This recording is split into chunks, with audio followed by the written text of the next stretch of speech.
மதசார்பின்மைக்கு எதிராக உள்ள இந்த சட்டத்தை மறுமலர்ச்சி திராவிட முன்னேற்ற கழகத்தின் சார்பாக நான் எதிர்க்கின்றேன். ஆனால் இந்த சட்டத்திட்டத்தின் மூலமாக அந்த அதிகாரத்தை அவர்களிடம் இருந்து பிடுங்குவது என்ற நியாயம்.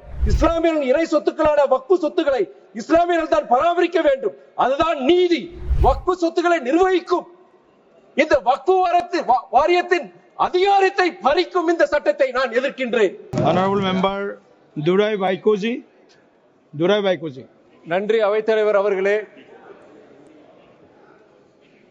இஸ்லாமிய மக்களின் நலனுக்கு எதிராக இருக்கும் இந்த வக்ஃபு சட்ட திருத்த மசோதாவை இந்திய அரசியல் சாசன சட்டத்தின் மாண்புகளுக்கு எதிராக உள்ள இந்த சட்டத்தை, மதசார்பின்மைக்கு எதிராக உள்ள இந்த சட்டத்தை மறுமலர்ச்சி திராவிட முன்னேற்ற கழகத்தின் சார்பாக நான் எதிர்க்கின்றேன்.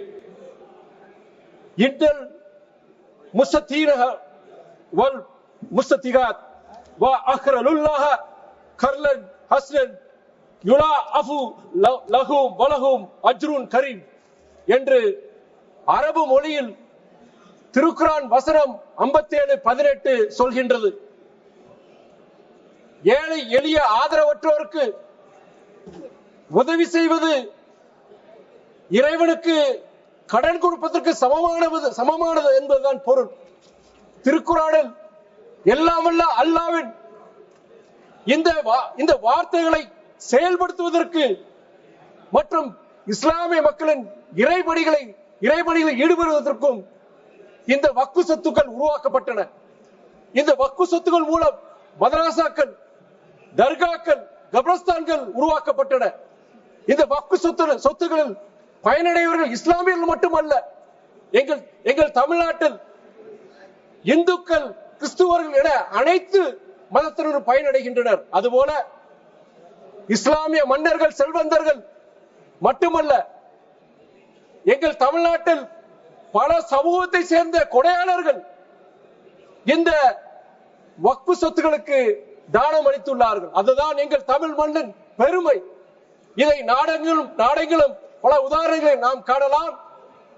நம் நாட்டின் ஒற்றுமையையும் பன்முகத்தன்மையும் இது உணர்த்துகின்றது. ஆனால் இந்த சூழலில் வக்ஃபு சொத்துக்களை நிர்வகிக்கும் இந்த வக்ஃபு வாரியத்தின் அதிகாரத்தை பறிக்கும் இந்த சட்டத்தை நான் எதிர்க்கின்றேன்.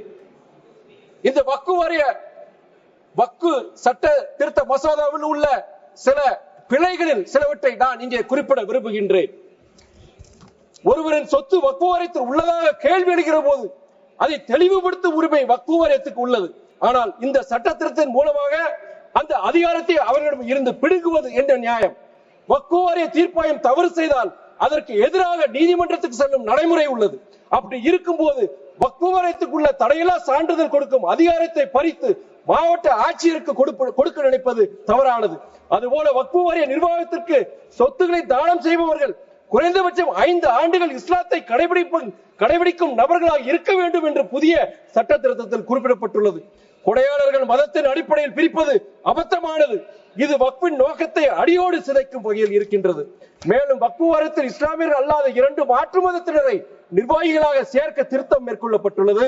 எனது வீட்டை பராமரிக்க என் குடும்பத்திற்கு தொடர்பில்லாத ஒருவரை யாராவது நியமித்தால் அதை நான் எப்படி ஏற்றுக்கொள்ள முடியும்? இஸ்லாமியர்களின் இறை சொத்துக்களான வக்ஃபு சொத்துக்களை இஸ்லாமியர்கள் தான் பராமரிக்க வேண்டும். அதுதான் நீதி. அவர்களுக்காக அதன் முழுமையான நோக்கங்கள் தான் புரியும். திருப்பதி கோயில் நிர்வாகத்தில் ஒரு கிறிஸ்துவரை நியமிப்பதும், சீக்கியரின் பொற்கோவில் நிர்வாகத்தில் ஒரு இஸ்லாமியரை நியமிப்பதும் எவ்வளவு தவறானதோ அது போலத்தான் இதுவும். எனவே இதனை அறவே ஏற்க முடியாது. மாண்புமிகு சபாநாயகர் அவைத்தலைவர் அவர்களே, இந்த நாட்டின் விடுதலைக்காக லட்சக்கணக்கான இஸ்லாமியர்கள் தங்கள் இன்னுயிரை தியாகம் செய்துள்ளார்கள். பல போராட்ட களங்களில் தங்களுடைய சொத்துக்களை வாரி வழங்கியுள்ளார்கள் என்பதை இந்த சபையில் இங்கே நினைவூட்ட விரும்புகிறேன். திருக்கோயில்களில் 6 கால பூஜைகள் நடைபெறட்டும்.